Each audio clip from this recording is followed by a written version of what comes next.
Well, it's complicated. Under the Iran nuclear deal, or the Joint Comprehensive Plan of Action, as it's called, the US president has to certify that Iran is complying with his obligations every 90 days. 90 days ago, the president did certify the deal, saying it wasn't in the US national interest, but he waived any demand to reimpose sanctions on Iran, which essentially stopped the deal from collapsing.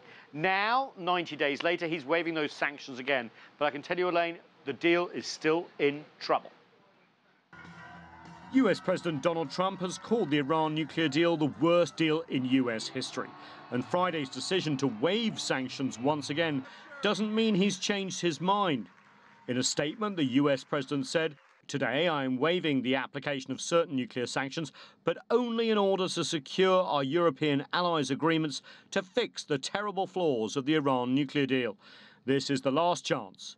In the absence of such an agreement, the United States will not again waive sanctions in order to stay in the Iran nuclear deal."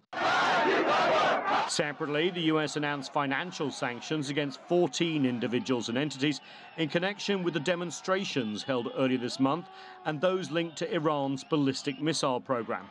In another statement, the US Treasury said, "We are targeting the Iranian regime, including the head of Iran's judiciary, for its appalling mistreatment of its citizens." It goes on to say, "We are also targeting Iran's ballistic missile program and destabilizing activities, which it continues to prioritize over the economic well-being of the Iranian people."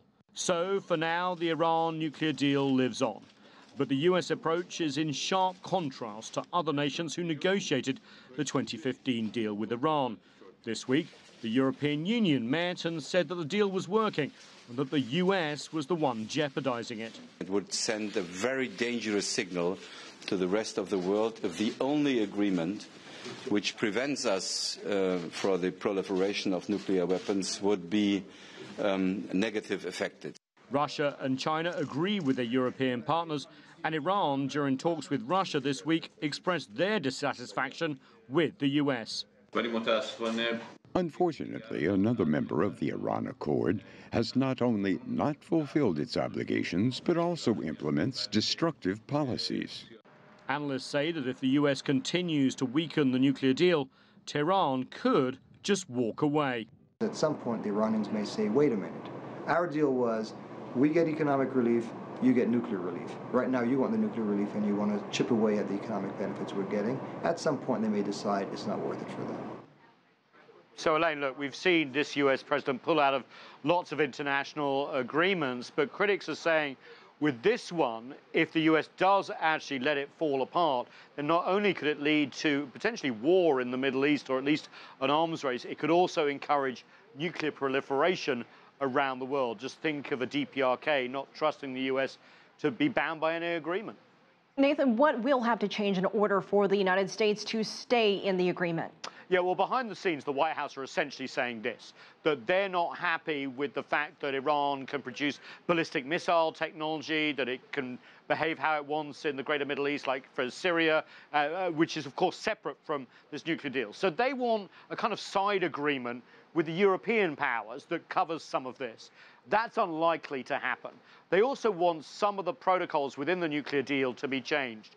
Some of the clauses in the deal sunset, they say, run out over a certain period of time, although there is big pushback from the Europeans who say, actually, that's not true in many cases. But no one's going to want to open up this deal and renegotiate it because the Iranians could walk away. So the Americans trying to push their European allies for some sort of side deal, some sort of pressure, if you like, potentially through the International Atomic Energy Agency.